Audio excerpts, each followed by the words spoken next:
ठेकेदार की अवैध शराब बिक्री पर ग्रामीणों का फूटा गुस्सा, आबकारी विभाग मौन। धार जिले के कई स्थानों सहित धर्मपुरी तहसील के नर्मदा क्षेत्र में अवैध शराब की धड़ल्ले से बिक्री हो रही है। दाबड़, सुंदरैल और धामनोद में शराब ठेकेदारों द्वारा ग्रामीणों को बिना बिल और डायरी पर साइन लेकर अवैध रूप से शराब बेची जा रही है। हालत ये है कि शराब के नशे में हत्या और चोरी जैसे संगीन अपराध हो चुके हैं, लेकिन आबकारी विभाग आंख मूंदे बैठा है। ग्रामीणों ने धर्मपुरी थाने पर भारी संख्या में पहुंचकर ज्ञापन सौंपा। ज्ञापन में बताया गया कि शराब दुकान संचालक शासन नियमों की धज्जियां उड़ा रहे हैं। न बिल दिया जाता है, न मात्रा का ध्यान रखा जाता है। उल्टा शराब मांगने वालों को डराया धमकाया जाता है। ग्रामीणों, जनप्रतिनिधियों और सरपंचों ने प्रशासन से मांग की है कि इन अवैध गतिविधियों पर तत्काल सख्त कार्यवाही हो। धार से ज्ञानेंद्र त्रिपाठी की रिपोर्ट। बने रहिए धार दिग्दर्शन के साथ, कीजिए हमारे चैनल को सब्सक्राइब। संध्या चौहान। आप धर्मपुरी थाने में किस संबंध में गए था? सर, हम इस संबंध में गए थे धर्मपुर थाने में कि हमारे गांव में जो अवैध रूप से शराबें बिक रही है, इसलिए हम आए थे। तो ये धर्मपुरी में आवेदन देने आए थे, तो यहाँ पर कोई मिले नहीं। तो दारू कौन बांटता है आपके गांव में? दारू ये मतलब ठेके वाले जाते हैं, पर मतलब अवैध रूप से जाती है और दुकान दुकान पर जाती है। दारू दिन में बांटते हैं या रात में बांटते हैं? रात में बांटते हैं, और रात में मतलब किसी की मतलब वो आ सकता है, आके कोई इंसान को जान का खतरा भी हो सकता है। हाँ, और शराब पी के आपके गांव में कुछ आदमी उत्पाद भी मचा रहे होंगे? हमारे गांव में मतलब महिलाओं को कुछ लोग मारते कूटते हैं, परेशान करते हैं, और कोई महिला पीड़ित भी हो जाती है।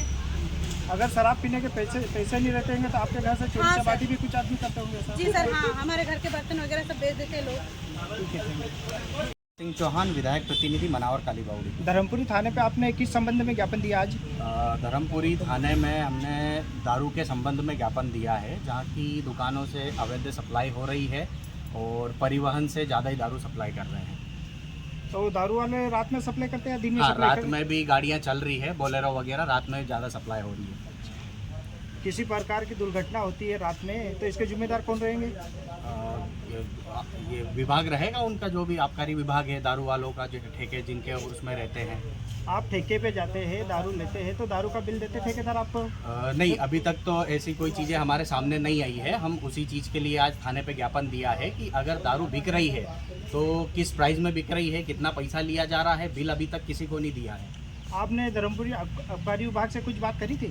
धर्मपुरी आबकारी विभाग को हम आवेदन देने गए थे, पर मैडम से बात हुई, बोले मैं दबिश में हूँ, तो वहाँ ज्ञापन नहीं दिया गया और ताला लगा हुआ था ऑफिस में। बाकी हमने सब इंस्पेक्टर जो थाने पे थे उनको ज्ञापन दे चुके हैं हम थाने पे। धार आबकारी से आपकी बात हुई थी कुछ? हाँ, धार आबकारी से भी बात हुई थी, तो बोले मैडम वगैरह भी दबिश में गए हैं। आगे की क्या रणनीति रहेगी आपकी अगर कार्रवाई आगे होती की तो? रणनीति यही है कि अगर शराब बिक्री है या अवैध सप्लाई हो रही है तो उसका बिल दिया जाए पूर्ण रूप से, और अगर ऐसी नहीं कार्रवाई होती है तो आदिवासी समाज पूरा आंदोलन करेगा। Thank you. मेरा नाम अनिल नरगेश है। मैं मनावर तहसील का भीम आर्मी अध्यक्ष हूँ। मैं मोतखानापुर से आया हूँ। आज किस विषय को लेकर यहाँ आबकारी थाने आए हैं? हमारे क्षेत्र में आए दिन शराब के नए नए मामले लोगों के द्वारा हमें बताए जा रहे हैं कि हम अपने क्षेत्र में पूरा इन ठेकेदारों द्वारा हर गांव, हर गली, हर दुकान, हर किराना दुकान पे माल दिया जाता है उनको और बेची जा रही है। उसी संबंध में हम आज आवेदन देने के लिए आए। हमने थाना प्रभारी को भी दिया है, आबकारी में भी दिया है, एडीओ के कार्यालय में भी दिया है। आपको क्या लगता है शराब जो ठेकेदार के द्वारा परोसी जा रही है, ये अवैध होकर इससे ग्रामीण जनता के जीवन पर दुष्प्रभाव पड़ रहे हैं क्या? ये बहुत ज़्यादा आज के जो नवयुवक लड़के हैं, जो बच्चे हैं, छोटे छोटे बच्चों को शराब देने का प्रावधान नहीं है, उसके बाद भी उनको शराब दी जाती है। आज आप ग्रामीण क्षेत्र में जाके देखो, बहुत छोटे छोटे बच्चे आपको नशे में धूत मिलेंगे।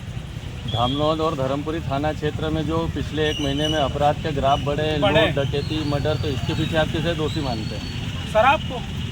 इसमें भी अगर अभी हमारे गांव के जस्ट पास में है डेडगांव करके, वहाँ पे एक युवक को शराब पिलाकर कुछ लोगों ने मौत के घाट उतार दिया उसको और नहर के उधर फेंक दिया।